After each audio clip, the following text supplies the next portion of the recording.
Welcome to ABC campus. आज हम contract act 1872 में फ्रॉड का जो सेक्शन है 17 उसको पढ़ेंगे। इसके अंदर हम तीन बातों को डिस्कस कर रहे होंगे। डेफिनेशन को, उसके बाद फ्रॉड के ऊपर जो एग्जांपल्स हैं, क्योंकि हर डिफरेंट एक्ट्स हैं जिनको फ्रॉड डिफाइन किया गया है, तो हर एक्ट की अलग से एग्जांपल हम डिस्कस करेंगे। और साइलेंस को किन सिचुएशन में फ्रॉड समझा जाएगा, किन सिचुएशन में फ्रॉड नहीं समझा जा सकता, इसके ऊपर भी हम सेक्शन 17 के कॉन्टेक्स्ट में बात कर रहे होंगे। तो इन तीन पॉइंट्स की तरफ चलते हैं।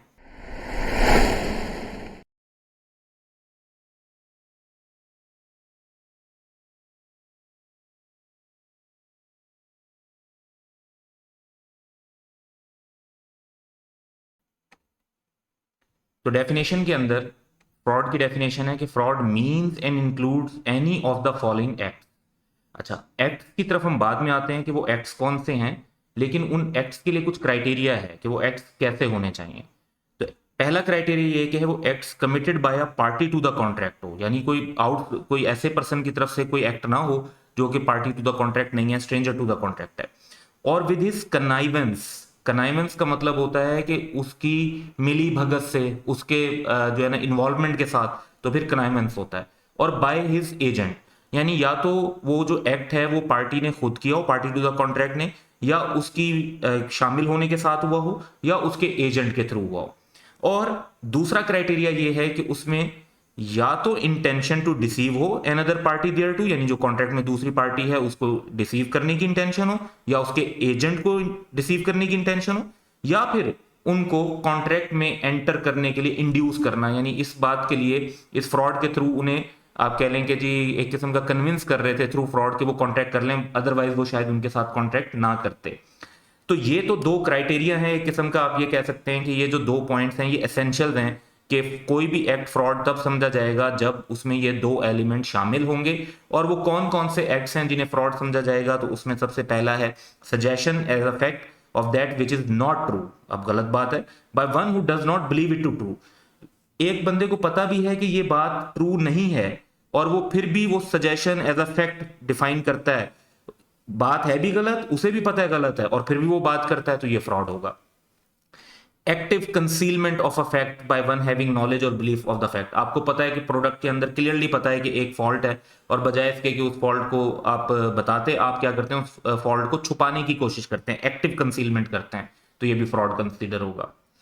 Third, promise made without any intention of performing it. आप किसी से गुड्स परचेज करते हैं और आपका इरादा ये है कि आप उसको पे नहीं करेंगे, तो ये भी, यानी आपको दूसरी पार्टी की परफॉर्मेंस का बेनिफिट ले रहे हैं और खुद आपका परफॉर्म करने की इंटेंशन नहीं है, अगर ये प्रूव हो जाता है तो ये भी फ्रॉड है।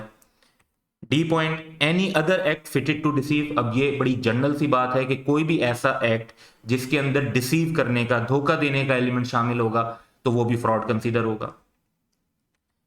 और लास्ट वन है एनी सच एक्ट और omission as the law specifically declares to be fraudulent. अब लॉ के अंदर अगर किसी चीज के बारे में मेंशन है कि अगर ये एक्ट किया जाएगा या ये ओमिशन किया जाएगा, ये काम नहीं किया जाएगा, तो इसको फ्रॉड समझा जाएगा, तो फिर हम उसको फ्रॉड समझेंगे। यानी लॉ भी डिफाइन कर सकता है कि कौन कौन से एक्ट फ्रॉड कंसीडर होंगे। हम इन पांच जो एक्ट्स हैं जो फॉर फ्रॉड हो सकते हैं, उनकी तरफ बाद में ज्यादा फोकस करेंगे। पहले तरह इन दो पॉइंट्स पर फोकस करते हैं और एक एग्जांपल डिस्कस करते हैं। हमारे पास एग्जांपल है कि Abid knows that his watch is made in Pakistan but tells Babar that it has been made in Japan. Babar buys the watch for a large sum. अब ये सिंपल सा एक सिनेरियो है कि एक पर्सन को पता है कि उसके पास जो वॉच है वो लोकली मैन्युफैक्चर्ड है, लेकिन उसने दूसरे पर्सन को ये बताया कि ये मेड इन जापान है। जनरली क्योंकि मेड इन जापान जो इंपोर्टेड वॉचेज होती हैं वो ज़्यादा प्राइसी कंसीडर होती हैं, ज़्यादा क्वालिटी वाइज परसेप्शन उनका हाई होता है, तो उस वजह से लार्ज सम पर बाबर ने वो वॉच बाय कर ली। अब अगर हम इस पूरे पॉइंट का एनालिसिस करें, तो पहली बात तो ये है कि क्या यहाँ पर इंटेंशन टू डिसीव थी? बिल्कुल थी। और क्या यहाँ पे जो एक्ट है वो कमिट किया पार्टी टू द कॉन्ट्रैक्ट ने? तो यस, आबिद ने ही जो किया है। और आबिद ने कैसे किया है? क्योंकि आबिद को पता था कि भाई ये चीज़ मेड इन पाकिस्तान है, फिर भी उसने रिप्रेजेंट किया कि मेड इन जापान है, तो ये एक्ट बाय पार्टी है। तो पहली जो committed by a party to the contract, ये जो एसेंशियल है ये मीट हो गया। दूसरी बात ये कि it was false representation as to fact. Origin of product Pakistan था, लेकिन उसने बताया कि जापान है। तो ये जो पहला वाला पॉइंट है, ये एग्जांपल मीट हो रही है कि सजेशन एज अ फैक्ट जो ट्रू नहीं है और पार्टी को भी पता था कि ये ट्रू नहीं है। फिर क्लियर इंटेंशन टू डिसीव है, क्योंकि इंटेंशन टू डिसीव क्यों की गई, ताकि वो दूसरा बंदा ज्यादा पैसों पर आपसे वो आपकी प्रोडक्ट खरीद ले। तो जो दूसरे पर्सन बाबर ने लार्जर सम पे किया, वो उसके थ्रू आपने उसको डिसीव किया है, उससे डिसीव करके ज्यादा पैसे ले लिए उस वॉच के, जो कि अगर उसको आपने फ्रॉड ये ना किया होता, ये गलत फैक्ट ना बताया होता, तो फिर चांसेस ये थे कि उससे या तो कॉन्ट्रैक्ट ही ना होता, या फिर अगर कॉन्ट्रैक्ट होता तो वो इतना लार्ज सम पे निगोशिएट प्राइस ना हो रही होती। तो बड़ा क्लियर है कि यहाँ पे फ्रॉड हुआ, दोनों एसेंशियल्स भी मीट हो रहे हैं, और ये फर्स्ट वाला जो सिचुएशन है वो भी इसके अंदर मीट हो रही है। अब हम ये जो 5 डिफरेंट पॉइंट्स हैं, इनकी वन बाय वन एग्जांपल्स की तरफ चलते हैं कि इनमें से हर जो पॉइंट है उसकी एग्जांपल डिस्कस करें, ताकि हर तरह का एंगल एग्जाम में सिनेरियो के अंदर हम कवर कर सकते हैं।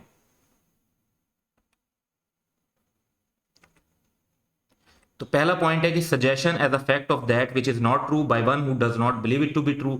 अभी जो हमने लास्ट एग्जांपल डिस्कस की वो भी इसी पर्सपेक्टिव पर थी, तो वैसे ही हम एग्जांपल शॉर्टली लिख सकते हैं कि Azam sells to Babar locally manufactured, और आजम को पता है कि लोकली मैन्युफैक्चर्ड है, goods representing them to be imported goods, और उस वजह से हायर प्राइस चार्ज की, तो ये फ्रॉड होगा। ये बिल्कुल वैसी ही एग्जांपल है जैसे एग्जांपल अभी हमने प्रीवियसली एसेंशियल्स को डिस्कस करते हुए और डेफिनेशन को डिस्कस करते हुए बात की। सेकेंड,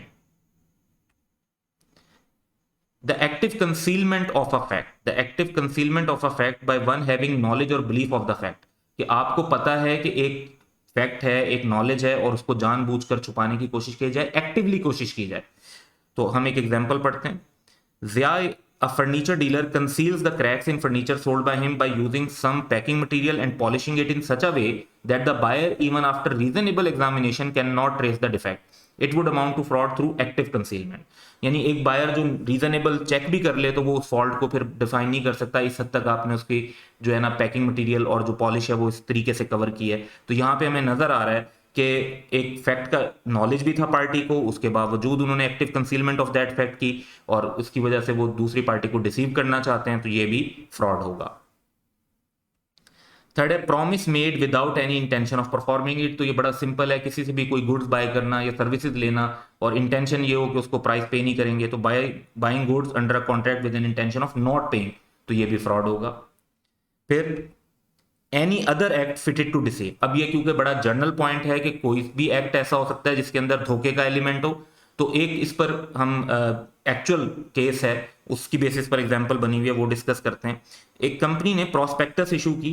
अच्छा, प्रोस्पेक्टस जो कंपनी इशू करती है इसमें कंपनी के बारे में इंफॉर्मेशन होती है, जिसकी बेस पर जो पोटेंशियल इन्वेस्टर्स होते हैं उनको एडवाइस किया जाता को इन्फॉर्मेशन दी जाती है, और वो उसकी बेस पर फिर फैसला करते हैं कि क्या वो उस कंपनी में इन्वेस्ट करेंगे या नहीं करेंगे। तो कंपनी ने जो प्रोस्पेक्टस दी उसमें एक स्टेटमेंट थी कि कंपनी ने डिविडेंड पे किया है 2001 से लेकर 2007 तक, 7 ईयर्स तक, implying that company has been profitable. इससे उन्होंने ये इंडिकेट करने की कोशिश की कि कंपनी प्रॉफिटेबल थी। अब क्योंकि जो कंपनी प्रॉफिटेबल शो हो रही होगी या प्रेजेंट हो रही होगी उसके शेयर ज्यादा प्राइस पर चले जाएंगे। तो इनफैक्ट ये था कि कंपनी ने लॉसेज हो रहे थे, और कंपनी जो डिविडेंड पे कर रही थी वो पुराने रिजर्व थे, यानी उन्होंने पिछले कुछ सालों में जो प्रॉफिट कमाए हुए थे 2001 से पहले से, उनमें से वो डिविडेंड पे कर रहे थे, आउट ऑफ रिजर्व पे कर रहे थे। एक्चुअली कंपनी की परफॉर्मेंस अब खराब हो चुकी थी। अगर ये बात क्लियरली जो पोटेंशियल इन्वेस्टर्स को पता होती तो शायद वो उस कंपनी में इन्वेस्ट ना करते, या इन्वेस्ट करते तो शेयर हाई वैल्यू का ना लेते, लो वैल्यू का लेते, क्योंकि उन्हें पता चलता कि अब तो कंपनी प्रॉफिटेबल नहीं है। करंटली तो कंपनी जो है वो रीसेंट टाइम्स में कंपनी जो है उसमें लॉसेज हो रहे हैं। तो यहां पर धोखे का एलिमेंट था, डिसीव करने का एलिमेंट जो है वो इस एक्ट में शामिल था, इसलिए कोर्ट का जो डिसीजन था वो ये था कि there was an intention to deceive, और ये एलिमेंट जो इस तरह की प्रोस्पेक्टस इशू की गई है फ्रॉडलेंट कंसीडर होगी। Fifth and last point, any such act और omission as the law specifically declares to be fraudulent. यानी कोई भी ऐसा एक्ट जिसके बारे में लॉ कह दे कि भाई ये तो आपने करना है, अगर नहीं करेंगे तो फ्रॉड होगा, या आप अगर करेंगे तो फ्रॉड होगा, तो लॉ की रिक्वायरमेंट के मुताबिक हम उसको फ्रॉड कंसीडर कर रहे होंगे। Amir sold his house to Basit for 10 million, house sale हो गया। The house was mortgage with Salman for rupees 10 million, यानी लोन लिया हुआ था और उस पर मॉर्गेज था। अब लॉ की रिक्वायरमेंट ये है, लीगल ऑब्लिगेशन ये है कि जब आप ऐसा घर या प्रॉपर्टी बेचते हैं जिसके ऊपर कोई मॉर्गेज या प्लेज वगैरह हो, तो जिस पार्टी को सेल कर रहे होते हैं उसको बताना चाहिए।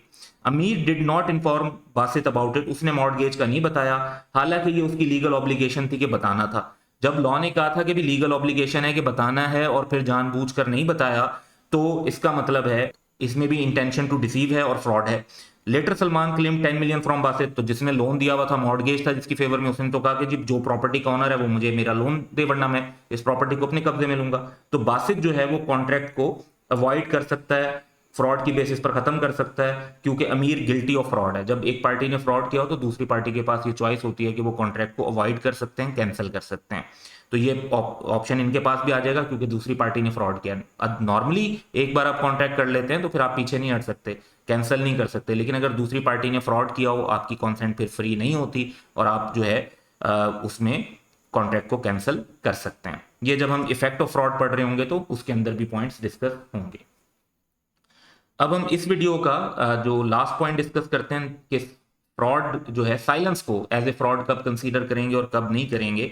तो इस सिलसिले में जो बेसिक रूल है वो तो ये है कि just mere silence as to facts likely to affect the willingness of a person to enter into a contract is not fraud. तो अगर आप चुप रहते हैं और उसकी वजह से कोई पर्सन की willingness into enter into contract जो है बढ़ जाती है या कम हो जाती है, तो ये फ्रॉड नहीं होगा। ये आ गया जनरल रूल, बेसिक रूल आ गया। इस पर हम एक सिंपल सी एग्जांपल ले लेते हैं कि Amir sells by auction to Bano a horse which Amir knows to be unsound. अब उसको पता था कि ये जो हॉर्स है ये अनसाउंड है, या ये कह लें कि भी रेस वगैरह इन चीज़ों के लिए ये फिट नहीं है। Amir says nothing to Bano about the horse unsoundness, वो कुछ भी नहीं बताता, चुप रहता है, तो ये फ्रॉड कंसीडर नहीं होगा।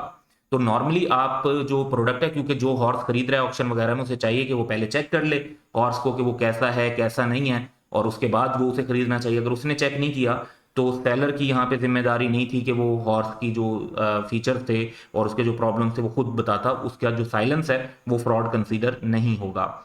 लेकिन इस बेसिक रूल की दो एक्सेप्शंस हैं, यानी वो सर्कमस्टांसेस जिसमें अगर साइलेंस हुआ तो उसको फ्रॉड कंसीडर किया जाएगा। जिसमें से पहली सिचुएशन तो ये है कि सर्कमस्टांसेस ऑफ द केस ऐसे हों कि अगर उनको कंसीडर किया जाए तो एक पर्सन की ड्यूटी बनती हो कि वो बोले, और अगर वो चुप रहता है तो फिर बेसिकली ये उसकी तरफ से फ्रॉड कंसीडर होगा। यानी पर्सन बाजुकात उनका आपस में ताल्लुक ऐसा होता है, फिड्यूशियरी रिलेशनशिप। फिड्यूशियरी रिलेशनशिप का मतलब होता है कि ऐसा रिलेशनशिप जिसमें अटमोस्ट गुड फेथ होती है। जब आप एक डॉक्टर के पास जाते हैं तो देखें, आप टोटली डॉक्टर पर रिलाई कर रहे होते हैं कि वो डायग्नोसिस करे, वो दवाई बताए, वो उसमें जो है ना बेस्ट ट्रीटमेंट जो है सजेस्ट करे। उसमें डॉक्टर को ये नहीं देखना होता कि वो अपने बेनिफिट को देखे, उसकी जिम्मेदारी होती है कि वो अपने पेशेंट की बेस्ट इंटरेस्ट में एडवाइस करे। इसी तरीके से एज एन अकाउंटेंट भी हम लोग अपने क्लाइंट को के साथ फिड्यूशियरी रिलेशनशिप होता है कि हमने ये नहीं देखना होता कि भाई हमारी फीस किसमें ज्यादा बनेगी। हम वो कोर्स ऑफ एक्शन सजेस्ट कर रहे होते हैं जिसके अंदर हमारे क्लाइंट का जो बेस्ट इंटरेस्ट जो है सामने आएगा वो उसको मिलेगा। तो फिड्यूशियरी रिलेशनशिप ऐसे रिलेशनशिप होते हैं जिसमें एक पार्टी की ड्यूटी होती है कि वो दूसरी पार्टी, जैसे टीचर की ड्यूटी है कि स्टूडेंट को इस तरीके से पढ़ाए कि स्टूडेंट के बेस्ट इंटरेस्ट में उसके एग्जामिनेशन पास करने में मैक्सिमम हेल्प हो। तो फिड्यूशियरी रिलेशनशिप ऐसे हैं जिसके अंदर आपने दूसरी पार्टी, आपकी ड्यूटी बनती है कि आप दूसरी पार्टी को चीजों के बारे में बताएं, और ऐसे में जो साइलेंस होगा वो आपकी ड्यूटी के अगेंस्ट हो जाएगा।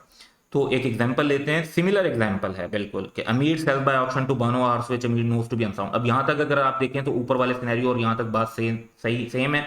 अमीर says nothing to Bano about the house unsoundness, यहां तक भी बात सेम है।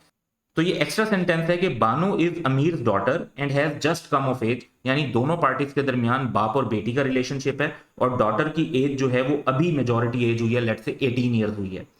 तो यहाँ पे पार्टीज का रिलेशन ऐसा है जो कि अमीर की ड्यूटी बनती है, फादर की ड्यूटी बनती है कि वो ऐसी सिचुएशन में अपनी डॉटर को गाइड करे, उसके बेस्ट इंटरेस्ट में बात करे और उसको बताए कि हॉर्स अनसाउंड है। अब क्योंकि उसने नहीं बताया तो उसका साइलेंस यहाँ पर फ्रॉड कंसीडर होगा। तो सिमिलर सिनेरियो है, लेकिन क्योंकि यहाँ पर पार्टीज के दरमियान फ्यूडिशरी रिलेशनशिप था तो ड्यूटी बन गई कि वो बताना था कि अनसाउंड है, और अगर नहीं बताएंगे तो साइलेंस फ्रॉड कंसीडर होगा। दूसरी और लास्ट एक्सेप्शन इस सिलसिले में यह है कि जहां पे silence in itself equivalent to speech हो जाए, यानी ऐसी सिचुएशन अराइज हो जाए कि जहां पे साइलेंस को ही स्पीच के इक्वल समझा जाए।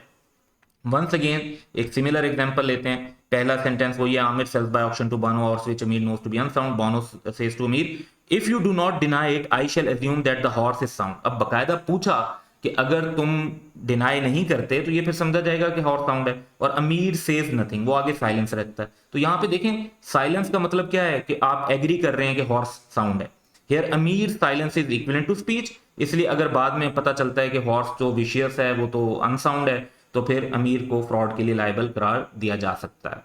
तो ये जो पर्सपेक्टिव है, यानी जनरल रूल हमारा क्या हुआ कि साइलेंस फ्रॉड नहीं होता, लेकिन दो एक्सेप्शन है जहां पे पार्टीज का फिड्यूशियरी रिलेशनशिप हो, वहां पर बताना जरूरी है एक चीज का, तो वो फिर अगर आप नहीं बताते तो वो फिर फ्रॉड कंसीडर होगा, या जहां पे silence itself equivalent to speech होगा तो वहां पर भी साइलेंस को फ्रॉड कंसीडर किया जा सकता है।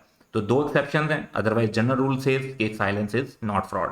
तो ये फ्रॉड के बारे में हमारी अंडरस्टैंडिंग थी, and that's all for today. Have a good day.